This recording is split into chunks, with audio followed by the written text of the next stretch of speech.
By the morning of July 2nd, 1863, General Lee was still without the aid of his cavalry here at the Battle of Gettysburg.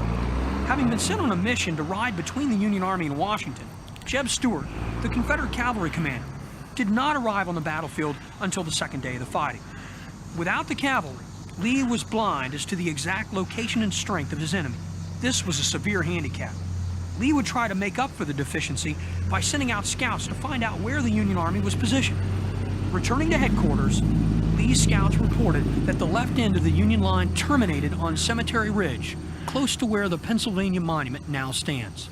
This is the large white dome memorial visible to your left on the ridge. Based on this information, Lee devised a simple plan for the second day of the battle.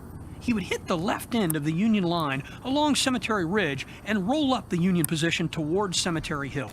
In addition to the main effort against the Union left, Lee also instructed General Richard S. Ewell to make a demonstration against the far right end of the Union line located on Cemetery Hill and Culp's Hill. And finally, General A.P. Hill was ordered to threaten Meade's center on the portion of Cemetery Ridge directly across from the Virginia Memorial.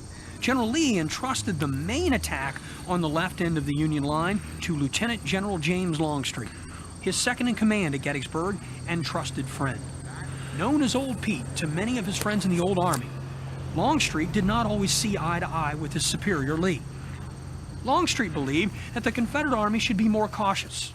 Let the Union Army come to them and fight a more defensive battle on ground of their own choosing. No wonder they Longstreet strongly disagreed with Lee, urging his chief to march the army southeast in order to secure a more favorable position between the Union Army and the nation's capital.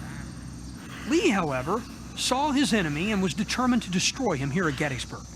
Longstreet was a professional soldier. Putting his reservations aside, he set about implementing Lee's attack order. At about noon on Thursday, July 2nd, 14,000 men, comprising 2 divisions of Longstreet's corps, began their march from their position west of Gettysburg over to this position on Seminary Ridge. But after a series of counter-marches to avoid detection by Union forces, Longstreet's men did not arrive here until approximately 3:30 p.m., many hours after the original scouting information was reported to Lee. Looking east from here, Longstreet saw something that caused him concern. Thousands of blue-coated Union soldiers just a few hundred yards from his position. His men were not on the end of the Union line as they expected. Instead, the entire Union 3rd Corps was just 600 yards to the east, with the center of their line forming an angle in the peach orchard, visible to your left. You can recognize it by the white tree trunks just across the Emmitsburg Road.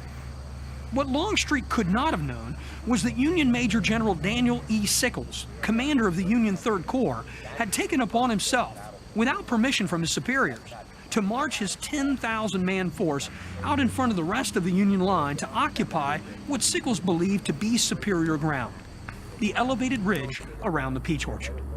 Sickles' decision would have grave repercussions for the men of the 3rd Corps and would threaten the entire Union Army as the day's events unfolded. The Confederates were not the only ones surprised at Sickles' new line. Union General George Meade, the commander of the entire Union Army on the battlefield, was furious to learn that Sickles had taken it upon himself to advance his men. He even rode out to find out why Sickles had done this and to see if anything could be done. When Sickles offered to return to his original position, Meade snapped back, "You cannot hold this position, but the enemy will not let you get away without a fight."